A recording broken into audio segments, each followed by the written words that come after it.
My mum was Poly Styrene, a 70s punk icon in a music scene dominated by men. She was a true inspiration to me and to thousands of women across the world. Some people think little girls should be seen and not heard. But off stage, she often struggled with fame, her self-identity and her mental health, and she definitely struggled with being a mum. My mother was born in 1957. Her name was Marion Elliott Saeed. She wasn't your typical pop star. She was one of the first women of colour to front a rock band, Xmas. She created a persona on stage, Poly Styrene, and she said that the name came from the Yellow Pages, but I think probably the name was inspired by the shops. She had her own fashion shops, and that was called Poly Styrene. She really thought carefully about how she would look, what she would wear. All over. Come on, honey, I mean, you know. She wasn't sexy in the way that pop culture at the time thought people had to be sexy. Conversely, by not being conventionally sexy, he made her more attractive and more interesting. I think lyrically she was really perceptive and future-thinking.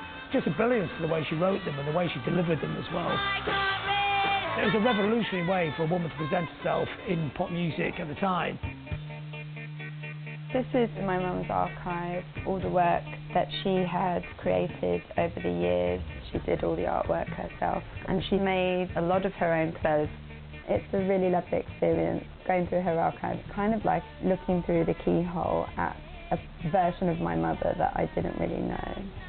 This is a dress that my mother made, and this she wore on stage and on a few photo shoots. My mother suffered from bipolar disorder. Her mental health started to suffer during the peak of her career in X-Ray. I don't think she was really prepared for the realities of being in the public eye. There are certain times when you think, oh, we're just going to be on your own. My father's a musician, and they had a kind of whirlwind romance. After she left the band, it didn't last very long, and I didn't really grow up with him in my life. Shortly after I was born, my mum joined the Hare Krishna movement. It's basically a Hindu religious organisation.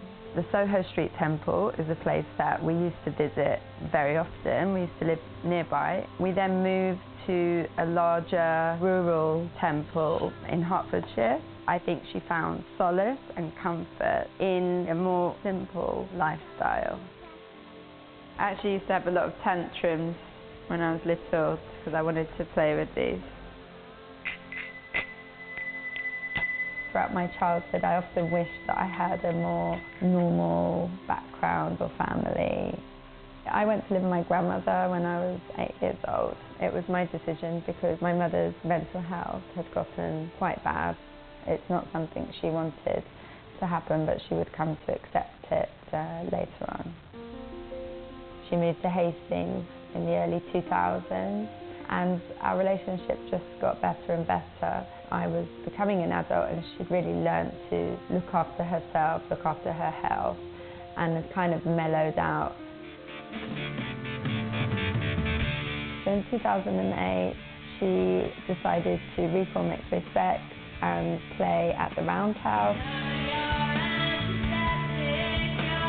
It was a big success. That motivated her to bring out her third solo album, but just before Generation Indigo was released, my mother was diagnosed with breast cancer, and she died shortly after the album release. It would have been nice if I could have known my mother before her experience as someone in the public eye, the carefree, adventurous spirit that I think she was when she was very young, but I've come to know that side of her.